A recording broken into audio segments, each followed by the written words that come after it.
Hey guys, today I'm going to try to fix the dust collection on my Delta table saw. It's the T2 version. I don't remember exactly what the number is. So let's get started. So this is a great table saw for its price. I think I got it for like $600 at Lowe's, which is a really step up from your standard job site saw. However, it has pretty poor dust collection. As you can see, the body is open on all three sides and on the bottom. It's a contractor saw, it's not meant to be a cabinet saw, but I think if I'm able to enclose the sides and add a dust port on the bottom, I think that'll give me much better dust collection in the end.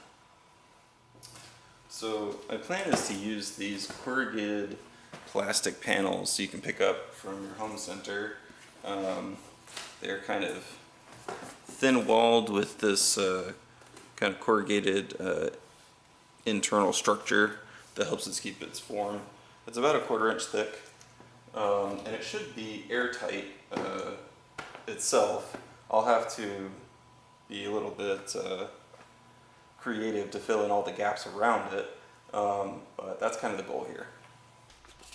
So the first thing I had to do was take some measurements for the bottom panel. Then I could mark out that panel size, take a couple more measurements, use my big framing T-square, and then cut it with my utility knife.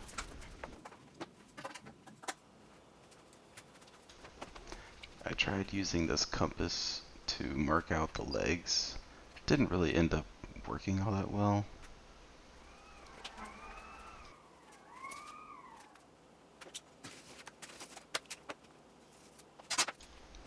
So then it was basically just a bunch of back and forth trial and error to try to make it fit.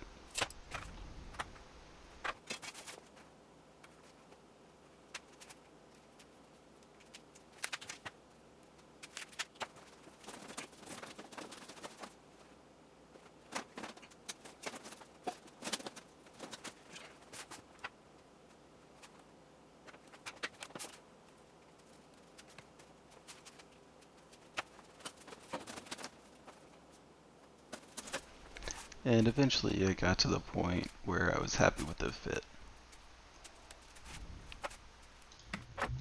I decided to disassemble the current dust shroud implementation that they've got. They've got this black sheet metal housing connected to this blue plastic pipe. So I went ahead and ripped all that out.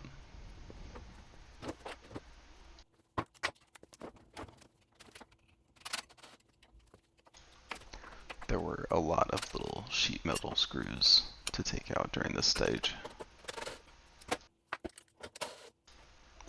Having a right angle attachment for my impact driver was really helpful.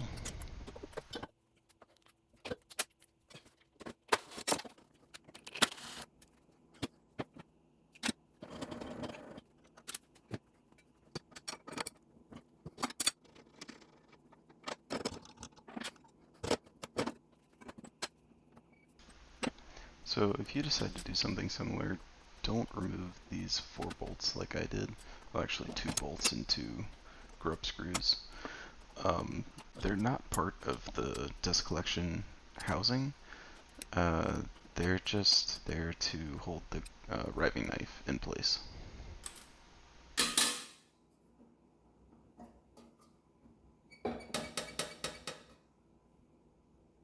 Oh.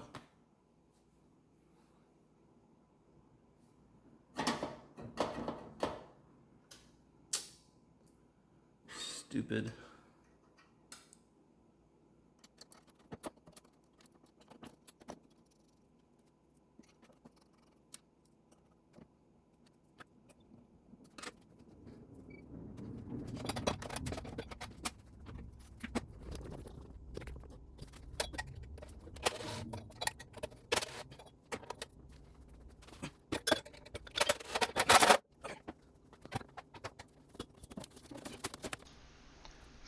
finally got the rest of that shroud off, and I could test fit the back panel with a really poor camera angle.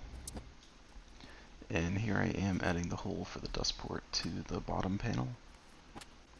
That black circle is a 3D printed latching connector that I designed for this project. I'll have a video later about some of my upgrades to my dust collection system. So I initially used tape to hold up these brushes to try to enclose some of this slot gap. And it seems like it's fallen over, so I'm going to try to take that out and then just hot glue the brushes to the inside of the housing. As you can see, once I had all my panels cut to size, I just ended up using duct tape to connect them all to the frame. It seemed like the easiest solution at the time.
So I wanted to show you that I was able to retain storage for the miter bar on that side, and for the push stick and the blade storage over here. I did not keep the blade guard or the little, I don't know, pokey thing, because I never use those really anyway. And I also didn't keep the fence storage on this side, because I always have my fence on top. If I'm not using it, I just slide it all the way out to the side so that I can use my my crosscut sled or whatever other sled I might be using. So a few points about this table saw that I really do like. This fence is awesome. When you lock it down, it stays right where you want it to be. These the ruler is super easy to read. It's really easy to dial in, you know, within like a 64th or whatever of where you want the fence to be. I like the size of the tabletop. However, these cast iron wing, or these stamped sheet metal wings are garbage. They're not flat in the slightest. When I was setting up the table saw, I did find that the cast iron top was flat enough. Is it saw stop flat? No. But it was flat enough for a $600 saw, in my opinion.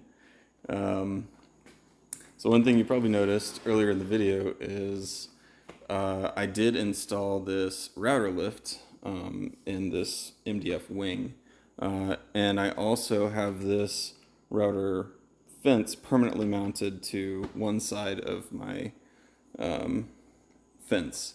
I never cut from the table saw on this side, so it made sense to just mount the router fence permanently on this side, and because I'm always using the router fence just like this. A nice thing about this router fence is it does have some integrated collection. I've got this acrylic sheet and a PVC pipe that I can hook up down below. I've got this pipe connected to my I don't know. This is just like a Rubbermaid storage container or whatever. And I can take this pipe up and plug it into the back of my router fence, and then suddenly I've got above and below dust collection because I can hook the 4-inch port down here. So that's a pretty neat solution, I think. So yeah, I really like this saw. Originally I had a DeWalt job site saw, and that was fine. But I upgraded to this guy just because I wanted a little bit more surface area on top, and I wanted a better fence system. And this fence system, honestly, is the reason that you buy this saw. It's really good. Everything else about the saw, nothing really to write home about, but the fence is really good. So, conclusion time. Does it work? Yeah. Does it work well? Not really. I mean, it does contain the sawdust to the box, for the most part. I don't have nearly as much sawdust on the floor as I used to. However, the box itself is not very airtight at all. There's only so much you can do with duct tape and corrugated plastic. I really had trouble sealing up the top edges. So I know there's a lot of places that air can leak in to the box that will lower the dust collector's efficiency. So as you saw when I opened up the box, there was a decent amount of sawdust up inside there, and I've only been using this for, I don't know, a couple weeks with fairly light use. So,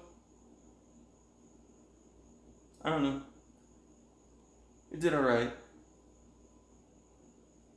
I'll see you next time.